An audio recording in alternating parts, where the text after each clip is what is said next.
mean, a thing I've been thinking about in the last week is, that somebody said, like, people are generally, like, their biggest fear is public speaking, and the second biggest fear is death. This job is about that nightmare situation of going in front of a room of people and baring your soul to them and becoming really awkwardly available. That was Glen Phillips, singer, songwriter, thinker, and frontman for Toad the Wet Sprocket. He opens all the way up in this episode of Make Moves. Just keep on listening. 2, 3, 4.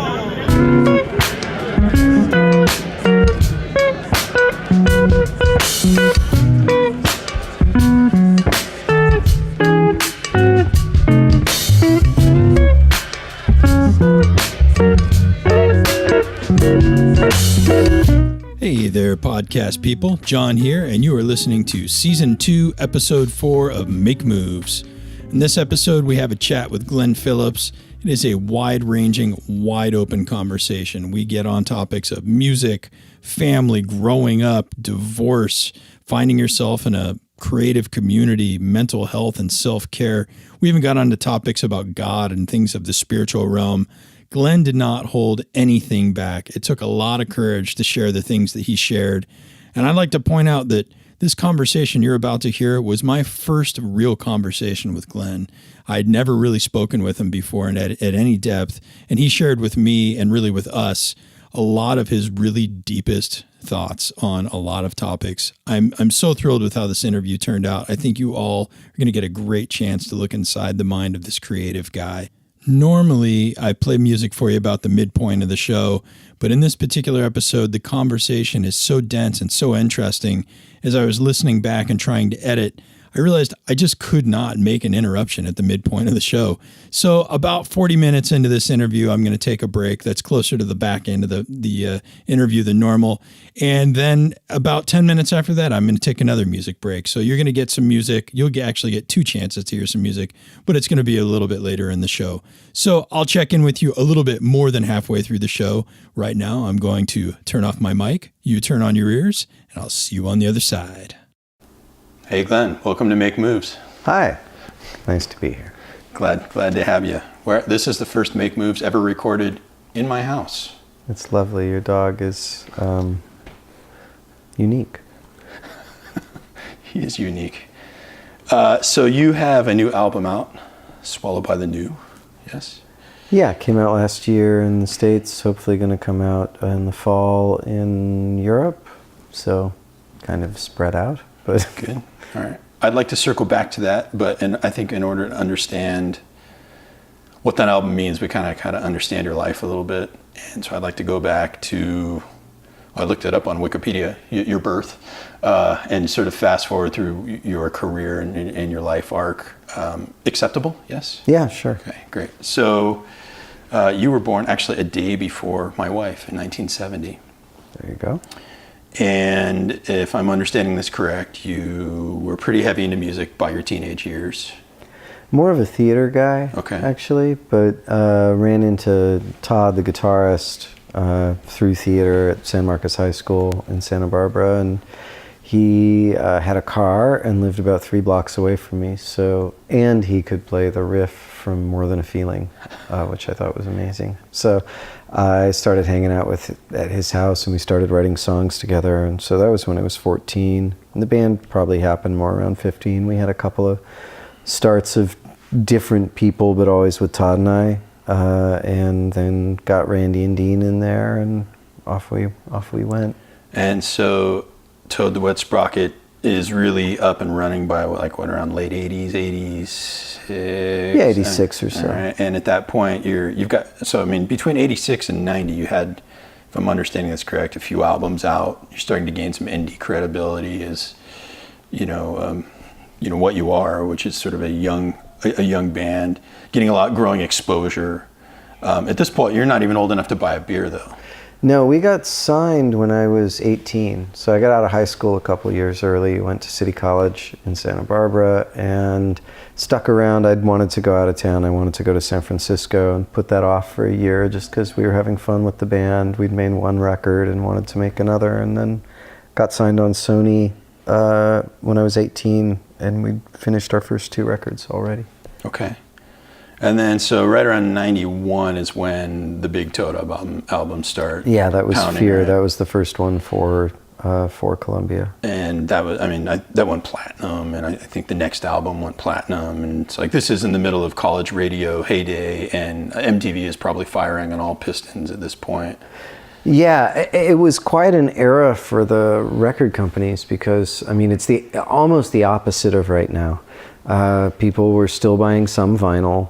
Everybody had a cassette player in their car, and there was this brand new thing called the compact disc that everybody was excited about, and no downloads. So people were buying, 2 copies of any album they liked. And when the CDs came in as well, there were a bunch of royalty reductions on those, so they were amazingly profitable for the record companies, and they were just astonishingly cash rich at that moment, which was great for us because we took a while to have a hit. I mean, we didn't really have a song that got on the radio and did particularly well until 9 months into our 3rd record.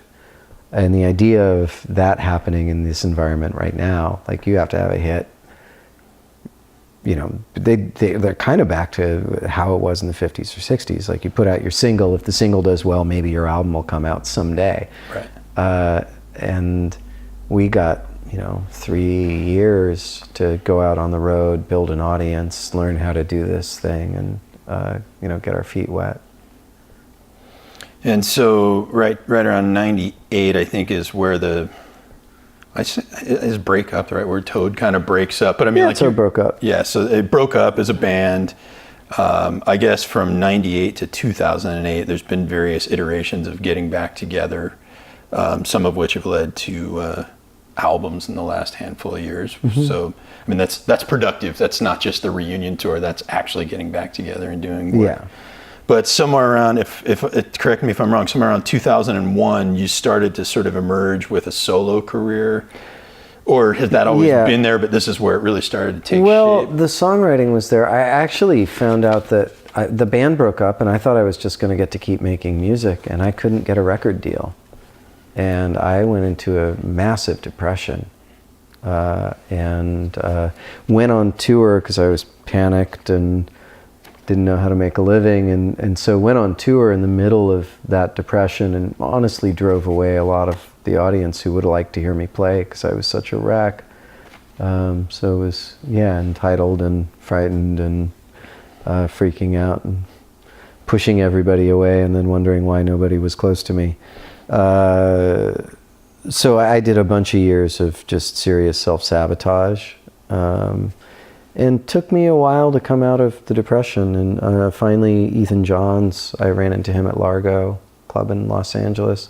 Largo kind of saved my life because I would go down there and, at that time it was, Amy Mann before she'd done Magnolia. All these people who'd been dropped who were brilliant songwriters who were wondering what happened. Like all of a sudden we'd crossed this, we'd hit 30 and we were no longer major label material, but right. It was Glen Phillips and it was Amy Mann and it was these brilliant musicians there, John Bryan. And so that community really gave me some confidence back. And then I did the record with Ethan and, I ended up doing a whole bunch of records, getting dropped, getting myself together again, getting another record, getting a label, getting dropped. That's kind of been the story ever since. Now I just don't bother getting the record deal. I just put out the record and nobody notices. It's easier. So we have to dig into more of this deeper. But so where in all of this, so you basically go from teenager to young guy who's already been famous and he's now, sort of reinventing himself in multiple ways. Where in all that you got married and had some kids? Yeah. So, I mean, that's like a real human component. I'm no longer married, but I met Laurel when I was 18.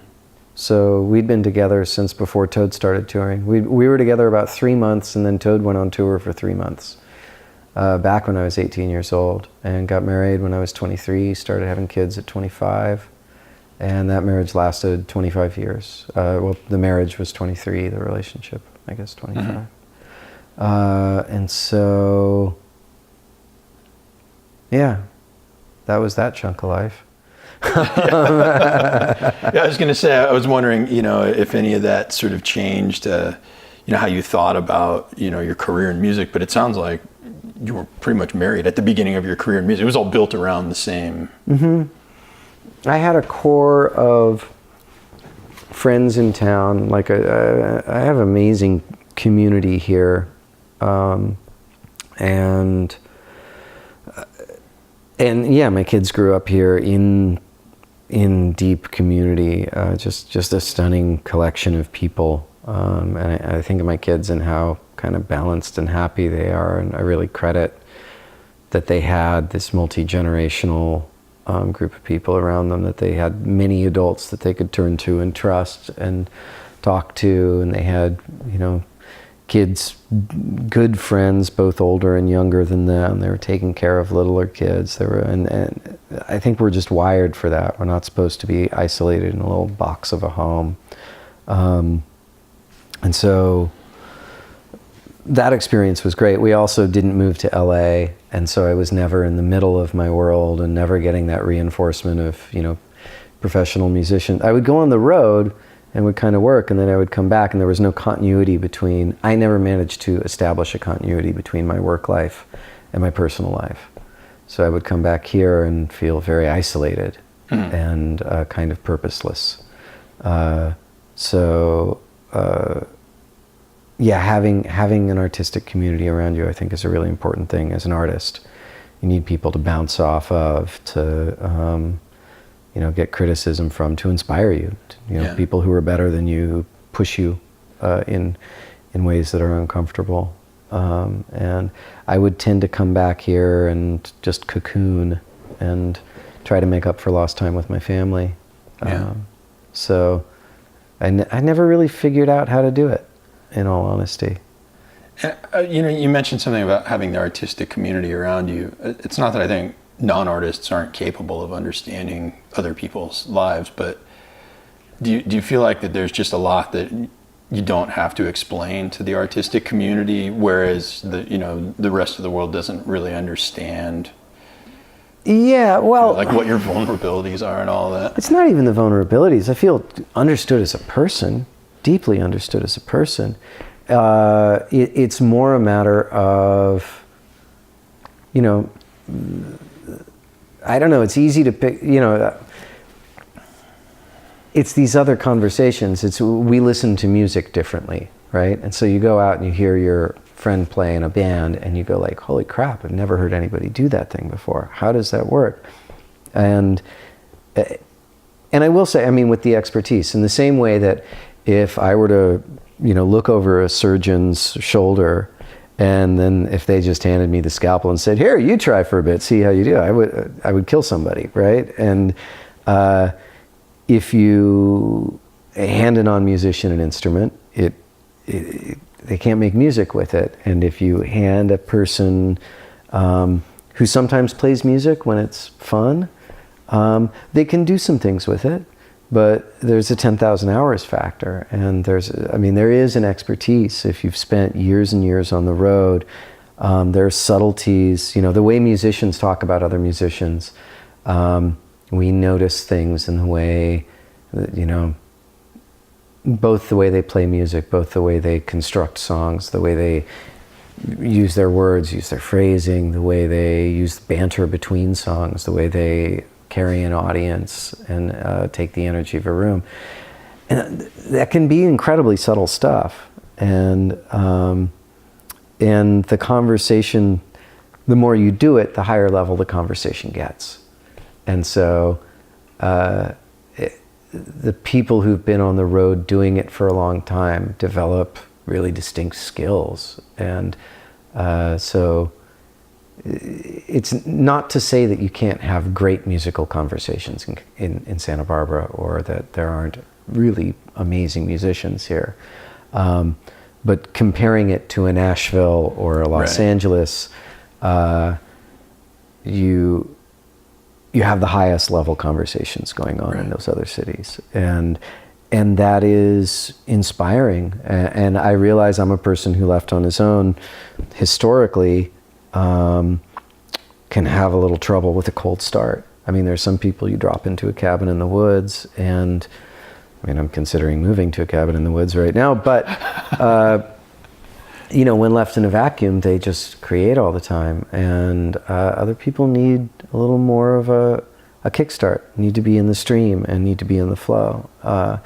And so there are things I think both creatively and career-wise that get left behind if you're not in a hub city. I mean, it's the other thing about a hub city is that it creates useful collisions, where in Santa Barbara, yes, there are people who have need of music, but you're more likely to walk into somebody who's, doing a robot heart, right? Right. Like if you're in med bio or what, it's like there are these certain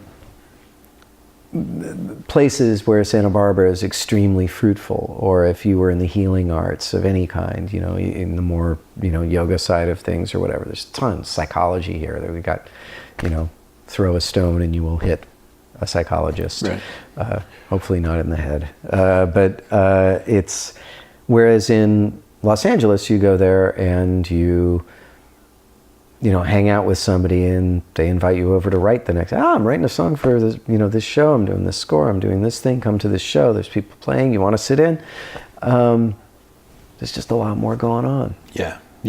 I can imagine that, all those, those years you were coming home sort of off the road or off of the community that sort of understands what you do half the time, and then you come home and you're in Santa Barbara and you just sort of feel like almost split.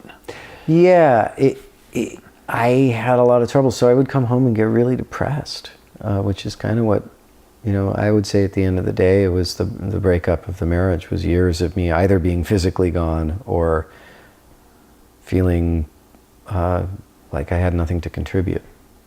And so, getting geographical about, it's all internal shifts that actually need to happen. But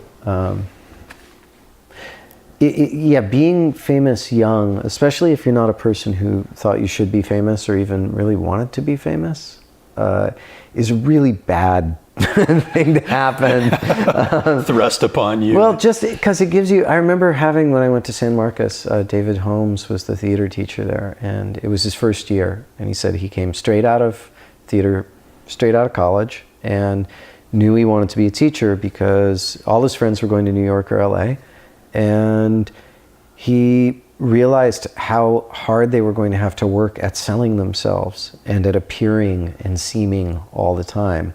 And not when they were on stage, where it's fun, but in real life, how hard they were going to have to hustle. And he didn't want to do that, but he loved the theater more than anything. So he decided to teach theater. And I remember whatever I was, 15, 16, I was just like, yes, that's me.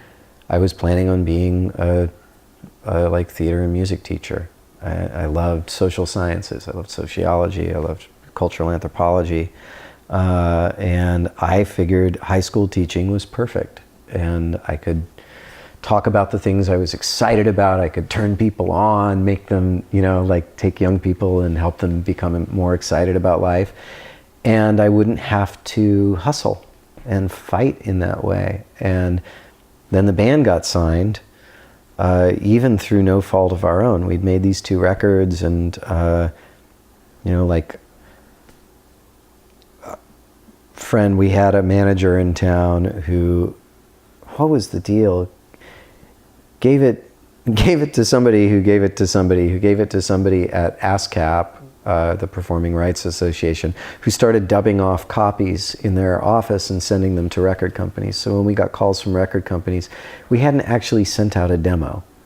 And all of a sudden we had 8 record companies wanting to sign us. And so during Dead Week, we flew to New York and signed with Columbia. And so that's kind of insane sounding. It was really insane. So I was 18 and I already knew, I figured we'd put out a couple records, get dropped, because that's what happens, and then I'd go back to school. And instead it became this life, but it always really felt like somebody else's thing.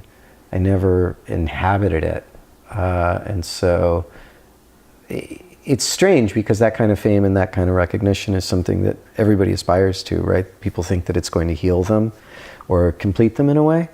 And I've met people who've actually needed that and then achieved that, and they still wrestle with it. You know, I think of like, you know, John Mayer or Adam Duritz, who are, you know, both incredibly smart guys. And you know, there's this like, if I'm famous, when everybody loves you, will you never be lonely? Matter of fact, you will. And it's kind of a gauche thing to complain about because it's something everybody aspires to. But I think it's also a really good reminder. I mean, especially being here in Santa Barbara, and you see all these people with a lot of money and gigantic houses and everything that the material world could offer them, and a lot of grief and unhappiness and existential angst. Yeah, and they haven't been able to outrun the... Yeah, the getting the things, I mean, it's ultimately comes down to, you know, the myths of kind of materialism and capitalism, and it does not address the spirit at all. And any of those achievements, you know, we get hung up on the external trappings, we get hung up on fame itself, as opposed to what it is people create that is really worthy. I mean, you know, at the end of the day, the thing about the song is not that somebody got on TV, it's like, does it move your heart, or at least your body? Right. Hopefully both. You know, so I'm... That was rambling. No. This is interview gold right here, man. You know, as you were sort of moving more into your solo projects, you know, you worked with a ton. I've read that you've said in other interviews, you know, that sometimes, you know, the more and more you did your own thing, sort of the less and less the original audience was there. Is that? Yeah, I mean, I certainly drove some people away with, in the early years. I mean, I think I managed, you know, what do they call it? Well, it's like the Ryan Adams leap, the Rob Thomas leap. Can you leap from a band to a solo performance, to a solo performer, and keep any notoriety? And I totally flubbed that. I did not stick that landing. I pretty much failed.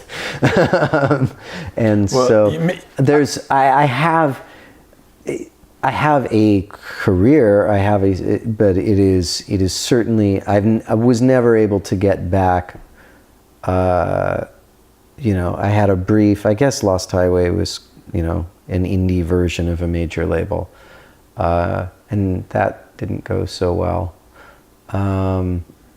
I was never able to kind of get back in the club. And so it's been interesting to both have this history and feel kind of marginalized. Yeah. I think it's interesting though that you know, maybe marginalized in a commercial sense. I mean, I'm looking at some of the projects you've done since 2004. The musician community loves you. I mean, you're oh yeah, like I'm just going to rattle off some names. Mutual Admiration Society. That was around 2004. I mean, that's like the Nickel Creek guys. And how does he say it? Chris Thiele? Chris Thiele. Yeah, that was these with are like Sean, Sarah, musicians. And Chris. Ethan Johns produced it. We had Jay Bellarose and did we have drums? Maybe Ethan drummed. I think Ethan drummed. But Jen Condos, and then we went on tour with that, and John Paul Jones came out and played bass for us, which was amazing. And I have had amazing experiences. I've played with such brilliant musicians, and I am really honored to play with the people I play with. You know, and especially Nickel Creek. I mean, they are some of my dearest friends. Sean and Sarah and Chris as well are just amazing people. And at a time when I was really low, they were just kind of starting, and they were musically omnivorous. I mean, they would just go from, you know, classical to jazz to, you know, to rock. And I take great pleasure in having turned them on to bands like Pavement, and then they did a cover of a Pavement song. But when I met them, they had never sworn. They had never tasted coffee, and really? They were so squeaky clean, and at the same time, so open, non-judgmental, full of lust for life. And going on tour with them, once they started drinking coffee, it was like every morning was like, find the local coffee shop, stay away from the Starbucks. Hey, there's a museum, let's go into a museum. Hey, there's a park, let's play Frisbee. And then when you finish the show, either we'd be writing songs or we would just play for another hour and a half in the parking lot. People would walk out of the club and we'd just play another set for them. And when I would go to LA and visit Sean and Sarah, they used to have this house, and people would go there after playing at Largo, and so you'd show up there and it would be Dave Rawlings, from Gillian Welsh's husband and guitarist, and Benmont Tench playing piano, and just play music till 2 a.m, 4 a.m, last man standing, trading songs, and so much joy, so much love of music, and I became so much a better musician in their presence. Just leaps and bounds. And the kind of thing playing with those people is also, you're like, I have a lot of, what would it be, imposter syndrome. Keep having this feeling like they're gonna figure out someday that I'm not as good as they are. And luckily it still hasn't happened. So everyone out there who's listening, you can't see what I'm seeing. Your eyes light up when you talk about this. So I understand that you went through a tough spot where you didn't feel like you maybe belonged when you got home, but just I'm watching you and it sounds like there is a community of people that understand you, and you seem so happy just to talk about the work you're doing. And true, it's not commercial success, and you got to figure out things like mortgages and Sean said once, it was kind of post Nickel Creek, he was like, man, I am having the best bucket list musical experiences of my life. I wish any of them paid. Just being in LA, and it would be like, it's a funny thing. You can, figuring out that whole making a living with it part, especially having come from, once again, the easy, it was pretty easy on a major label in the 90s. It just worked. I think it's kind of funny the way you describe it as, just making a living. Another project that caught my eye was WPA, the Work Progress Administration, I think is what it stands for. And that's a super group of people that they all tour with everybody. Well, in WPA, it's kind of an offshoot of Watkins Family Hour, which is the project. Watkins Family Hour, Sean and Sarah have been doing this thing at Largo for 10 years, 10 plus now. And there's some regular players, people kind of come and go. It's a bit of a variety show, but there's a standard band of that. And we'd wanted to do another project together, and it wasn't precisely the WPA group, but it's Greg Lee, Benmont Tench, who are, regulars for Watkins Family Hour along with Sean and Sarah. And then Luke Bola, who is an amazing fiddle player, plays fiddle with Jerry Douglas and Lyle Lovett, and just a virtuoso, great singer as well. And we had Pete Thomas from the Rhythm Sections was the attraction, this rhythm section. It was Pete Thomas and Davey Farriger. Yeah. I've seen them play in Jack Shit. Yeah. Also, it's like, these are just the guys. Well, anyway, you found the guys, and when they're not out, working for a living, I think it's funny that you all wound up together. Having fun. Largo, once again, is this great place. For a guy like Benmont, that's the thing, Benmont doesn't need more money.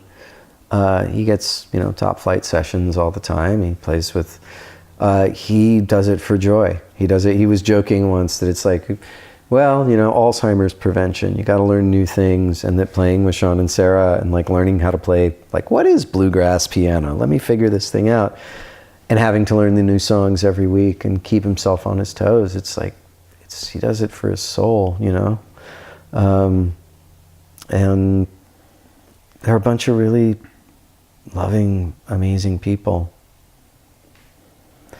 Yeah. So, I mean, 2008 comes around, Toad kind of comes back together. There's some albums there. Then you've got this new album that you just mentioned, Swallowed by the New. I'm kind of wondering, you know, you've got sort of your original project from when you're 15 years old. You've got all these collaborations. You've got your solo work. Do you feel like is it your same musical voice, or do you feel like you're having to be different people in each of those situations? Bits of both.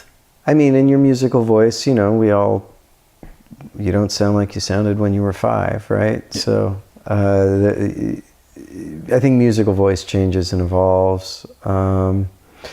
And yeah, different projects, I think, are, you know, slightly different voices and angles. It was weird coming out of a band and going into solo music, because even if it has your name on it, it's never all of you.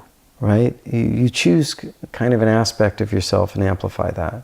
And I've had trouble because Toad, I feel like I got to write stylistically all over the map, and the sound of the band always brought things back to center. There's a way we played together. There's a signature sound to Todd's guitar, and the way Randy's this very lyrical drummer, the way Dean works, he's such a melodic bass player. You know, it's like that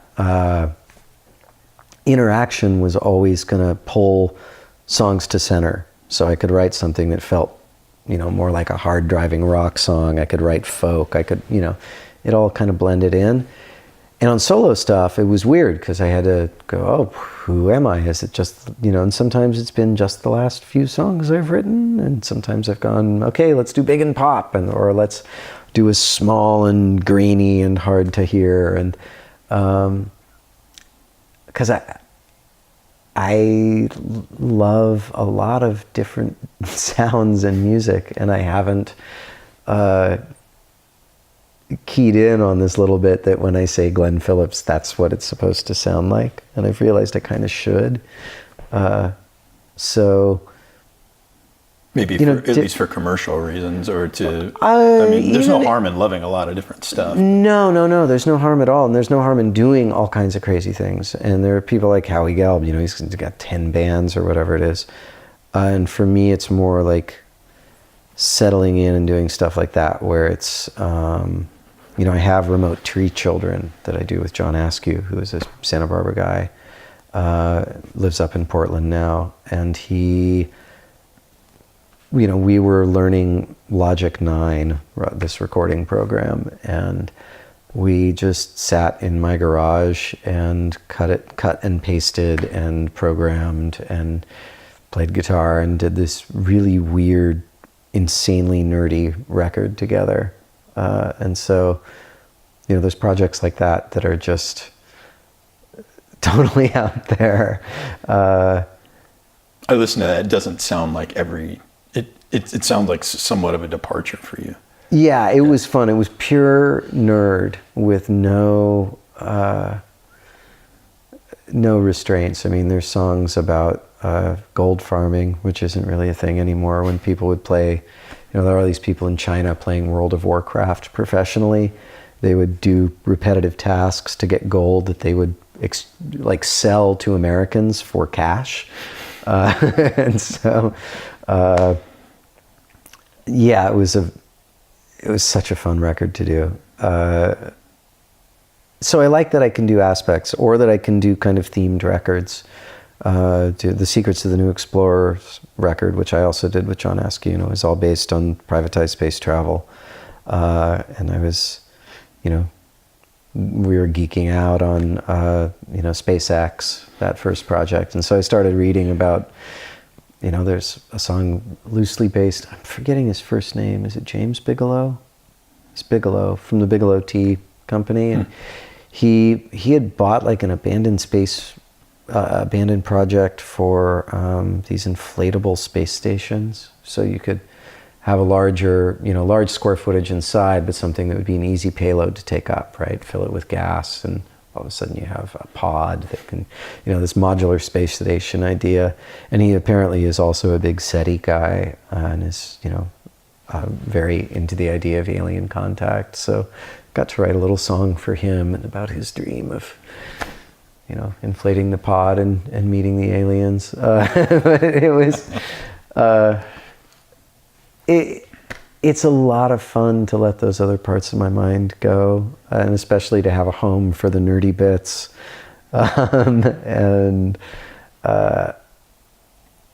It's a great way to learn about stuff. If I'm doing a bunch of songs on a subject, I all of a sudden go into deep research mode, and I really enjoy that. I love getting lost in it. And so the more these days that I have a manifesto for a record, that I kind of have. It started with the Secrets of the New Explorers, but then when we did the Toad record, I sat down and was like, okay, what's a Toad song? Why is it different? And how do I want it to be different from how it was? And decided that this was a band. This was about being able to play it live and about energy. It was about interplay of melodic lines. So I was writing things with a lot of counter melody, because I don't use as much counter melody in solo stuff because it's just me up there.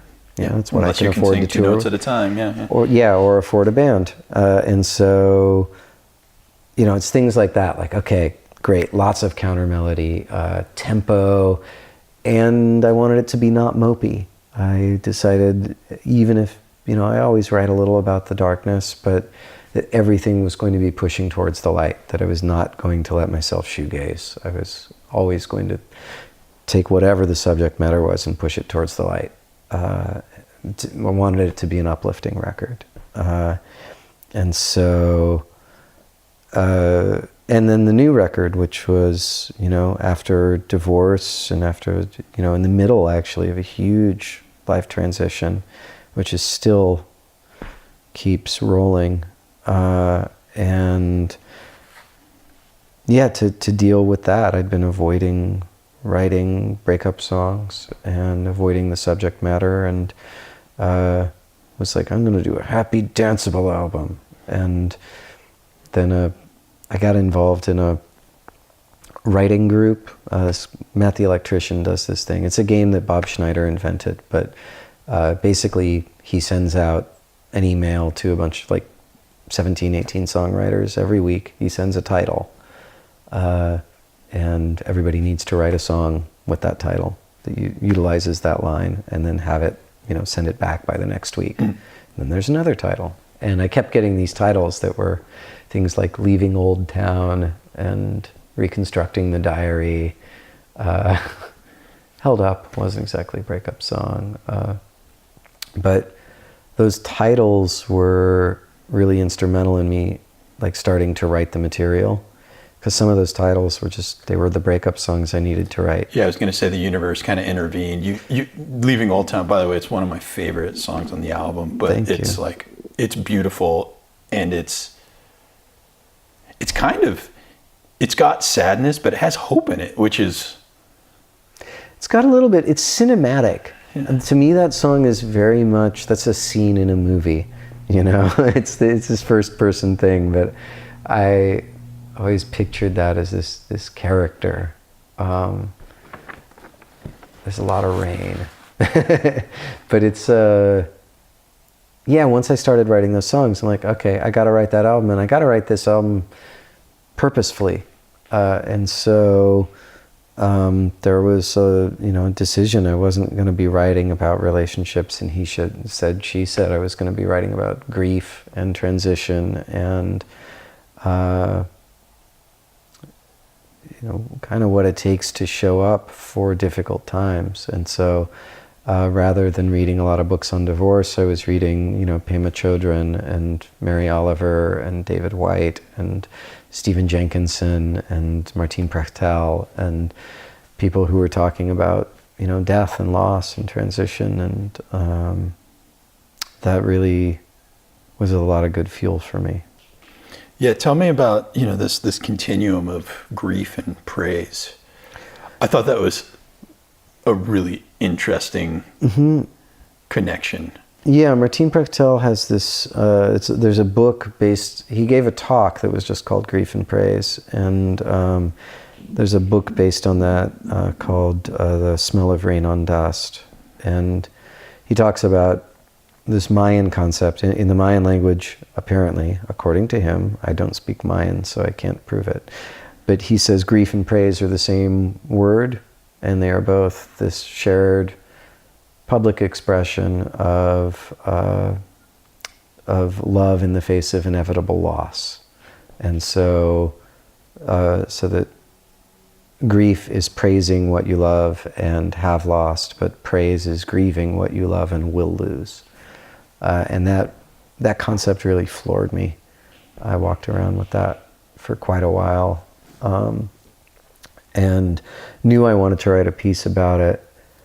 And we were actually 3 days into the recording of the record, and I felt like the record wasn't done, and I had not addressed that concept. I had not addressed my children directly. I had not addressed my ex-wife directly, and I also had this persistent image of, this idea of the well of sorrow being connected to this aquifer that's also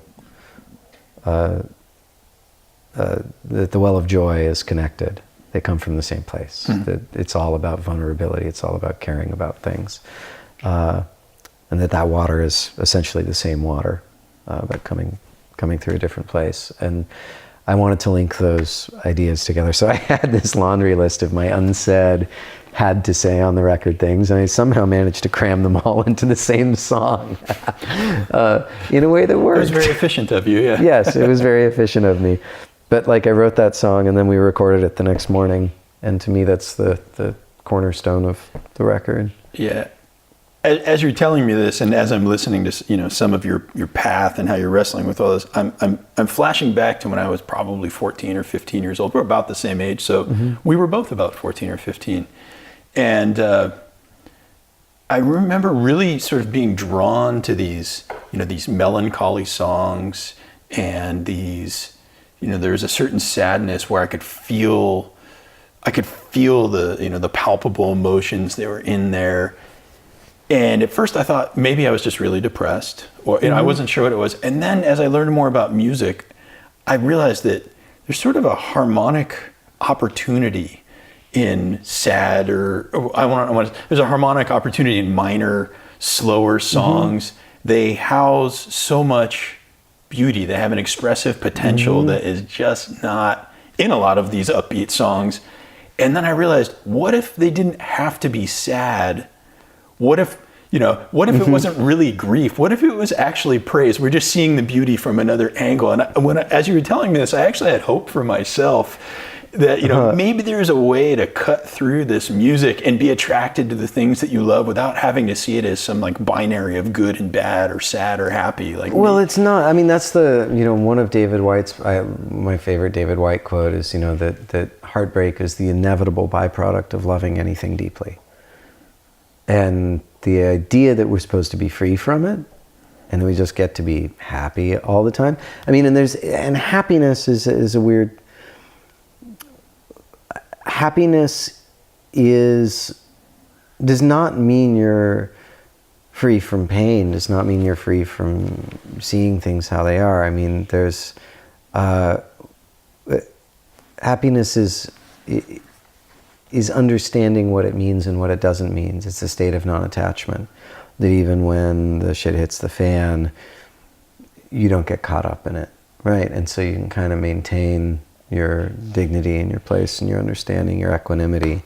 But that things happen because you're in a body and you're on a planet and you're dealing with people and weird created, things like money and societies and all of those. I mean, so, but you don't, the Buddhists are really good in talking about where true happiness comes from, and it's not in avoiding those soft spots or the painful spots. I mean, I sat on, actually it was Sean Watkins' glass table, Sean and Sarah's place.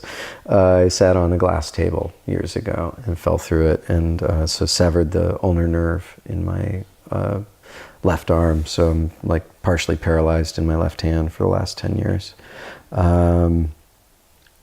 And I realized they were going to give me as many opiates as I wanted for however long I wanted, because it was, severe nerve damage. And so I took one bottle of pain medicine.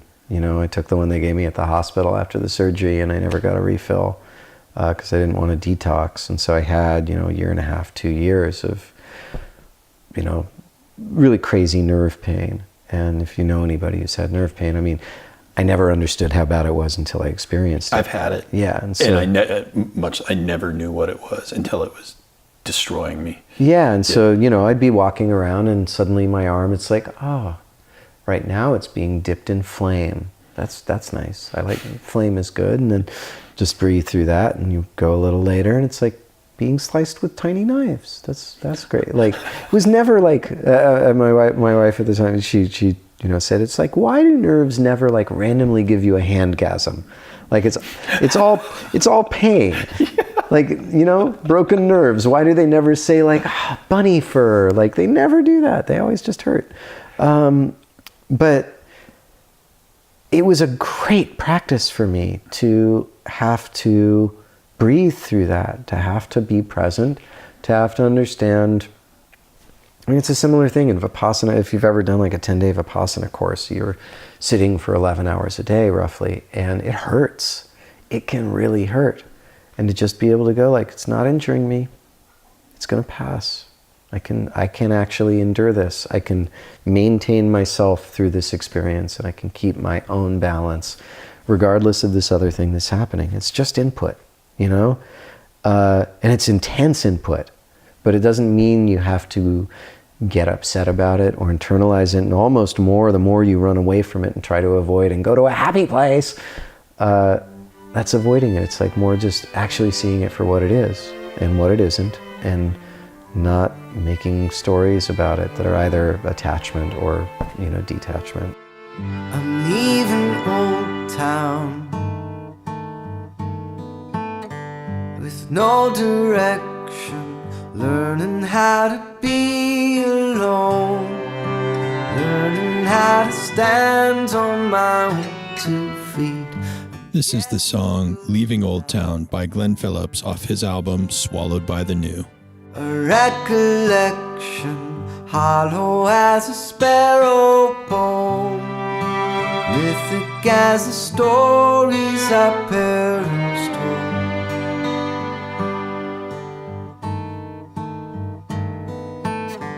It's getting colder, days are shorter, it's not the season for the road. Blow out the candle, pack up your bedroll, I think it's time to go. I'm leaving Old Town. I'm bags and boxes, hand-me-downs and borrowed rooms, still hoping to be loved anew. But it is. It's like, yeah, it's not happy, it's not sad. It's a question of being awake and being present.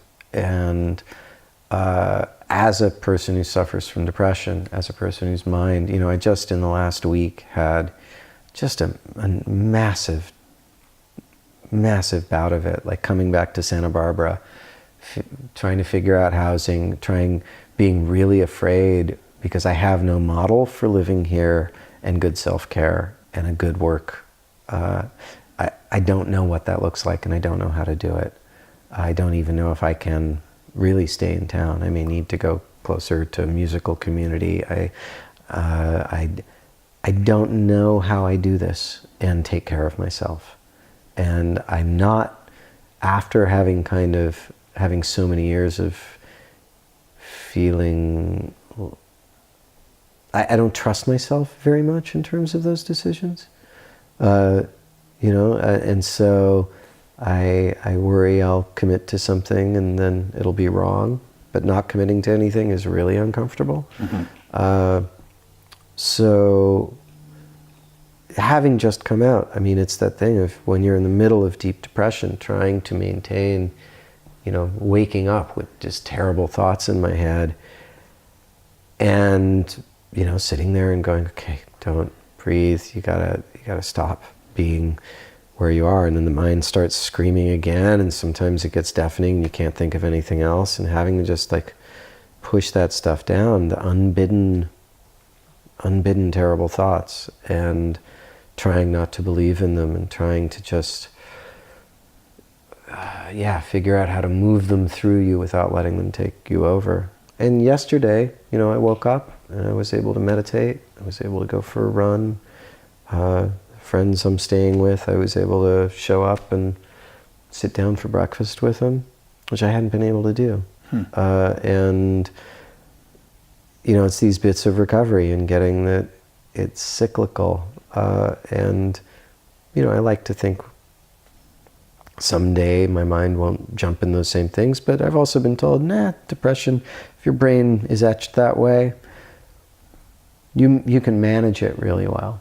You can get happier. You can get better skills in when those thoughts come up. You can, if you have a deep practice going of mindfulness, you can have it be less destructive, but it's something you do. It's part of being vulnerable to this degree, maybe.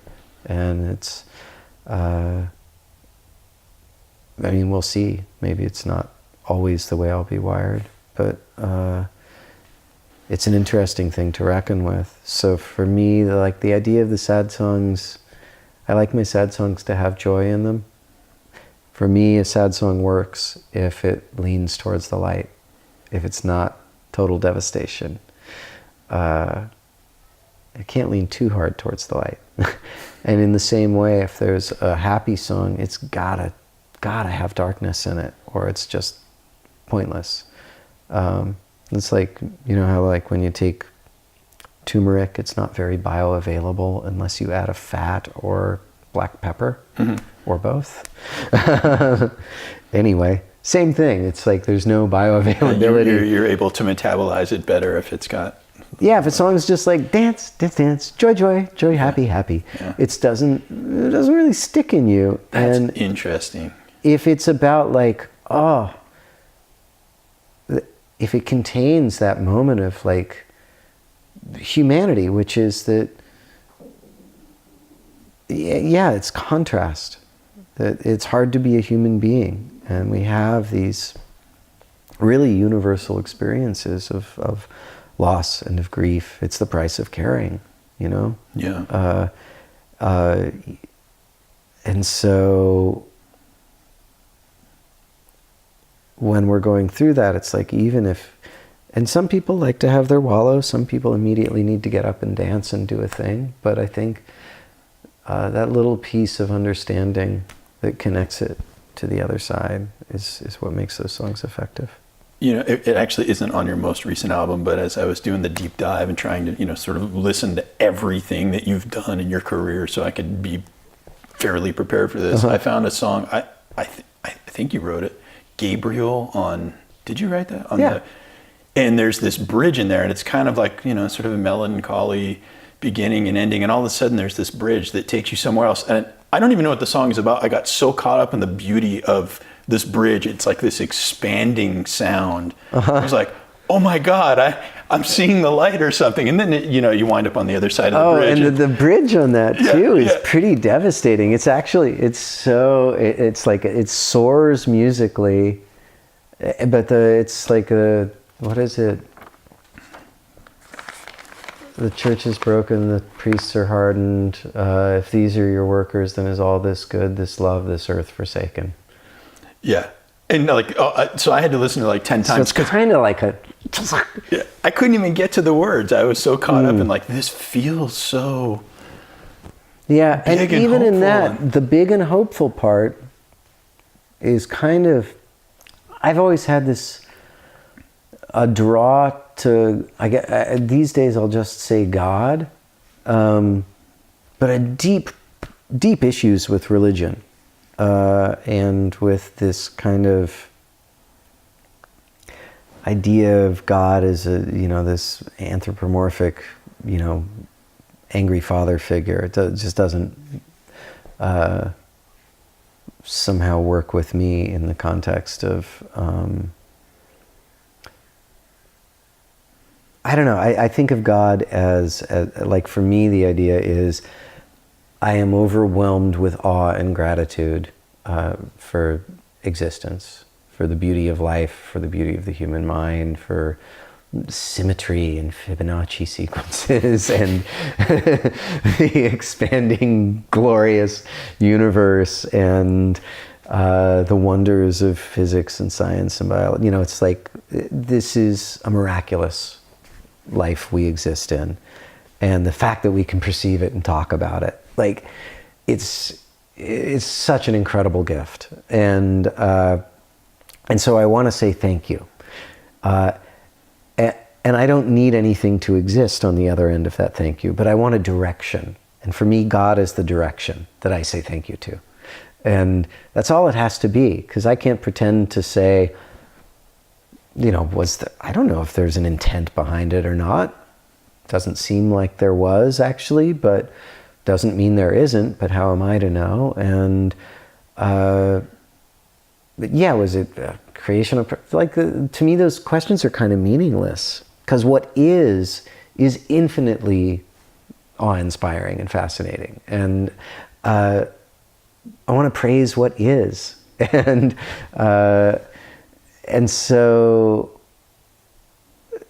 that song was basically kind of this idea of, Gabriel, if that version of God is real, then I'm not going to make it.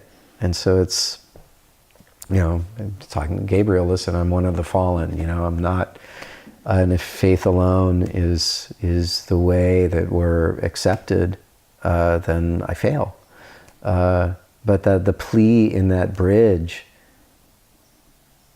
all this love, this earth, this good, it's like the light in that, as much as it's the darkness of saying, how can you ignore all this? It's saying, look at this wonder. This is, this is the real subject. And the idea of, if you give it a certain name, if you belong to a certain club, it's like, it's so small. You will speak for the Father, but who will speak for the others? The widow's son and the mother. This is the song Gabriel off of Glen Phillips' album Coyote Sessions. I'm so far now from heaven, but I've a question to send him. Gabriel, would you listen? The church is fallen, the priests are hardened. These are your workers, then is all this love, this earth, this good, then is all this love, this earth, this good, forsaken.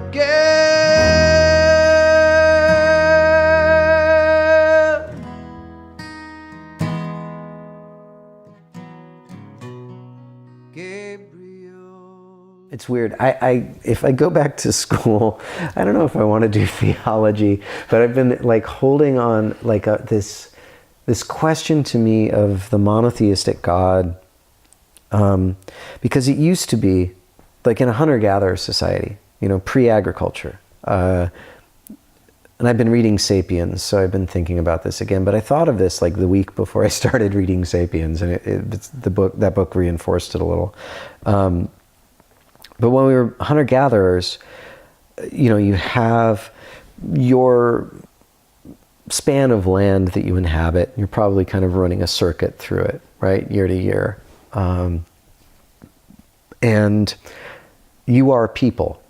Like, your name for your tribe probably means people. And people who, you may run into other human beings who speak a language that's pretty much like yours, and they're pretty much people too, but you got to watch it because there might be a fight. And others might not be people at all because they don't speak your language. Like, we kind of evolved with this. And your God and your land and your identity as a human are all the same thing. They are not these separate entities. You pray to water and rock and bear and sky, right? And you pray to the bird spirits, and you have a communication with these, and they're constants in your life. They're not abstract. You wake up and you both interact with them, and you understand the exchange. You understand that you are, as an ancient hunter-gatherer, you are food just as much as the things you consume, and that you may be chosen to feed, right? And so there is a reverence and a lack of separation between your very identity and your religion. And even Judaism used to have a feminine aspect to God. Early Judaism, I can't remember her name at the moment, Amitet or something like that, but it's probably totally wrong. Somebody will write in. But the feminine aspect of God, what I need to do is go back, and I want to see if the beginnings of the nomadicism of the Israelites, like, they lost their homeland. The Jewish story over and over, and I had a bar mitzvah, like, the Jewish story is about near genocide, loss of land, and movement on. And my suspicion is that the feminine aspect of God was lost once the homeland was lost. And that you turned to more of the sky god, something that was separate from you and angry. And there's always the dream, of course, of the return to the Holy Land. But not acting within the Holy Land, not having that day-to-day thing. And I wonder if monotheism, as agriculture came in, as people were displacing other people, as the direct relationship to the land became about the dominion of the land, then you get this Father God, you get this separation from your reverence for what nature actually provides in its own balance, right? And that the further you go into agriculture, the further you go into this dominance of nature and domestication of animals, and then the building of cities and the gaining of wealth, the idea of commerce and the capitalism, the creation of commerce. It's not a natural law. That those things take us away from this kind of innate sense of the holy that we're born with and evolved to. Our pineal gland, sitting there giving us the ecstatic experience, and we are further and further separated from the stimuli that turn that gland on. And anyway, so I'm curious about that. I'm curious if this idea of this God that is, on the one hand, the creator God, the biggest God ever, right? It's the God to rule all gods and to put all other gods out of business. And it's also made into a very small God with very human desires that is not necessarily acting out of pure love.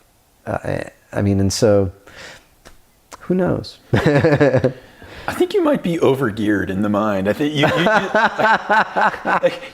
you've got some really astute observations. I mean, this sounds like a thesis or something that you might have to write, by the way. Now that you said it, might have to write it. I got to go back to school. It's so boring being... well, and this is why I get depressed. Like, once again, I love thinking about these things. And when I'm not disciplined in educating myself, I just eat myself alive and get depressed. Chris Hardwick had a really good thing on nerds, and like the worst thing, a bored nerd is a suicidal nerd, basically, he said. Because you got to think about something, and then, hey, if there's nothing else to think about, tear your own mind apart. Anyway, but yeah, for me, that God question has always been there. Like, how do you pray if you don't even believe in anything? But the act of prayer, to me, is a definitional part of being human. And this is the thing to me that like Christopher Hitchens and like the ultra-rational, the asshole ultra-rationalist Dawkins, I mean, they're brilliant minds, but I feel like they're in denial of an essential human experience. It is not stupid to pray. It is beautiful. It is the fact that we are capable of that, capable of reaching out of our own egos and our own needs into something that we cannot even understand, and to seek some type of communion with that mystery. Like, that is a beautiful part of being human. And we create a lot of stories around, you know, prayer, meditation, whatever else you want to call it, God, but it's essentially human. And it seems so silly to throw that out for the sake of being completely rational. No one's completely rational. That, I think that's getting more and more clear as we go here. Yeah. So how are you doing on time? I know that... Should go, we got 10 more or something? Yeah, okay. So I have a couple of, I guess, parting thoughts and parting questions, and I will respect your time. Did I go off on a tangent? Well, I mean, hey, I'm happy to chat with you, but you might need to be somewhere after this. So. I gotta get my daughter. So I guess one of the questions I had for you was, you know, what is it you think you need to learn at this point? You've been through a lot. What's left on the, I mean, what do you think you need to figure out? Lots. Does it ever end? Well, for me, no. Apparently, there's always something to learn, but... Yeah. Yeah, exactly. I mean, for me, what I desperately need to learn right now is kind of, I think, self-care skills are day-to-day habits, disciplines, ways of being that feed the better part of myself, feed the part that lights up when I talk, and uses that same lightness to, when I'm applying it to myself and my work, I would like to have that brightness there when I talk about what I'm doing. And so a lot of that is learning to be braver. I was hurt a lot, and I think a lot of people who have been hurt for trying to do what they love get very timid and try to love less, which doesn't work very well. That numbness is worse, I think, than heartache. So to be less afraid of heartache, less afraid of risking my time and attention into things I care about, and being less afraid that they won't work, because I think if you enter into that with that stance, there's a very good chance it won't work. Probably the only reason the band worked is I didn't give a shit. I didn't care if it worked, because it wasn't, I felt, what I was supposed to be doing with my life. Right. And now that the expectation is you're a musician, so you got to write that one song that'll change everybody forever. I need to get back into doing my art and my work as play, and figuring out, I think, other more personal ways of being useful to people, and making my offering in a way that is tangible. There's something about touring as a musician that's really satisfying. Same with writing a song or being in the studio. Like, in any of those, your tasks are completable. The song is done when you say it is done. The song is recorded when you've added the last thing and you feel good about it. When you're on tour, I drive for 4 hours. I get lunch, I set up, I sound check, I get dinner, I play, I talk to people, I settle up the show, I pack up, go to bed, wake up, hopefully exercise, and then drive another 4 hours. And all of those days, every task has to be completed. It's very satisfying. It's like working on a house, you know, when when your kitchen's done, because you got the last cabinet up and like everything works and you're in. And it's very murky when you're in the, what's my next project? What do I do when I'm here? What do I do day to day? Like, it's a frustrating thing for a person not to know their place.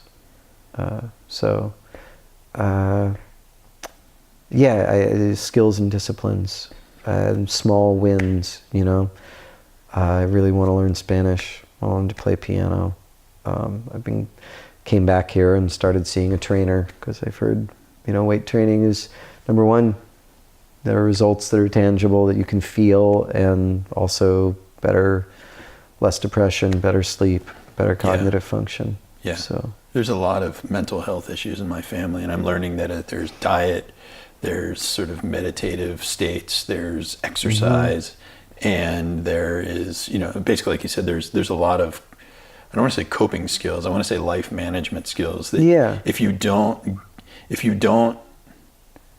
don't put those in place, everything else takes over. Yeah. And it's getting out of production mode and into a purpose mode. Yeah. Am I doing things that fulfill me? And you know, coming back to Santa Barbara is a very strange thing, because this is a ridiculously expensive place to live. And, you know, looking at settling down, I was like, could I get a house? And it's like, oh, here, well, wow, if I put every cent I have liquid into stuff, and, you know, it's like, would be looking at having to make $50,000, $60,000, $70,000 just for a mortgage a year. Like, that doesn't work. That's like a pressure financially that's too hard to take on. And I'd like to think less of money and more of balance. And so figuring out how to live smaller and how to kind of get over entitlements that were created by having grown up in a place like this, and grew up, and, you know, we lived in my wife's family home and we fixed it up beautifully, put a lot of money into it. But, you know, I lived many class levels above where I can actually afford to live for a long time. And kind of realizing my reality now, it's like, this is a different thing to step into. And embracing that is, you know, which probably means my time here is limited. I assume there's some things you probably knew all along. I mean, you have an innate sense of melody and all that, but are there a few things that even right at the beginning you felt like you just had figured out? No. I mean, yeah, yes and no. I like authenticity. I don't like faking. And so... that feels right to you, to be authentic. And yeah, and if I have a gift that I came with, it's vulnerability, and it's an ability to be brave with that vulnerability. I mean, a thing I've been thinking about in the last week is, you know, that somebody said, like, people are generally, like, their biggest fear is public speaking, and the second biggest fear is death. And that this job is about that nightmare situation of going in front of a room of people and baring your soul to them and becoming really awkwardly available. And that opens people up. It's a great gift to them to feel less alone, to feel for a second that they aren't the only person who's in whatever place they're stuck, you know, that they feel more human, less alone. And that is a beautiful thing to bring to people. And so, yeah, that ability and that willingness to put myself in those crosshairs, I think, and to feel actually comfortable and stronger there. I think that's the weird thing about it, is I feel when I really open up and listen to people, or when I'm able to stand in front of them and talk to them, it's freeing for everybody. And it makes me realize how fleetingly rare that is in a lot of people's lives, to just be looked in the eyes and asked who they really are, and even have somebody offer honestly where they are in their life. Because we don't want to get all gooey and into that stuff. And once again, in the self-help world, it's easy to just live there, right? Right. And to wallow in it, and to, come on, like, you know, get up and be a part of things. But it's you don't want to always live there, but it's so freeing when people get a chance to just be seen and let their guard down for a second. So I feel like music is a way of doing that I found, but I feel like that's the actual thing that I offer, is allowing people to let their guard down. That's beautiful. Thank you. You're welcome. All right. This has been incredibly stimulating for me. I'm probably going to have to call you back with 100 questions later, but I have to acknowledge the amount of time that we said we would put together. Yes, and I got to go get my daughter. Yeah, let me ask one last question. Yeah. Where can fans and listeners find out more information about you? And I will post whatever you say in a blog post that'll be easily... On the internet. On the interwebs. Well, there's glenphillips.com. I'm on, iTunes and Spotify and everything. I prefer you buy instead of stream, even though the streaming apps make it look like you bought. You're not really buying. Bandcamp. Yeah, I'm on Facebook. Okay. Glen Phillips Music on Instagram. I've been trying to wonder. My relationship to social media right now is kind of like an anorexic to food. I am trying to figure out how I have to use it for my job, and I am trying to figure out how to minimize it in my life. Well, we'll see how that goes. So listeners out there, go consume some music. Thank you. I wish you great success. I hope to keep in touch. Yeah. And I appreciate your time. Thank you so much.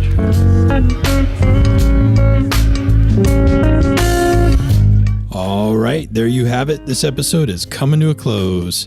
Big thank you to Glen Phillips for coming on the show. I don't know what you listeners are thinking out there at the moment, but I got to tell you, I really enjoyed hearing what Glen had to say, and I really appreciate him being so transparent and open and honest about all of that really personal and deep stuff that he shared with us. Really interesting to get to know the guy a little bit better. If you enjoyed this episode, please do make sure you swing by the iTunes store or the podcast app, hit subscribe, rate and review the show. If you enjoyed it a whole lot, share it with a friend. And if you want to get more information about Glen Phillips, you can swing by makemoveswithjohn.com, find the blog post for this episode. I'll make sure there'll be some links so you can find Glen's website, and you can also learn more about the music that was featured in this episode. Coming up soon, we have another episode with Trixie Minx, the burlesque luminary from New Orleans. You are not going to believe how fun that interview is. But you're going to have to wait a couple of days. Until then, please do take good care of yourselves and go out there and make moves.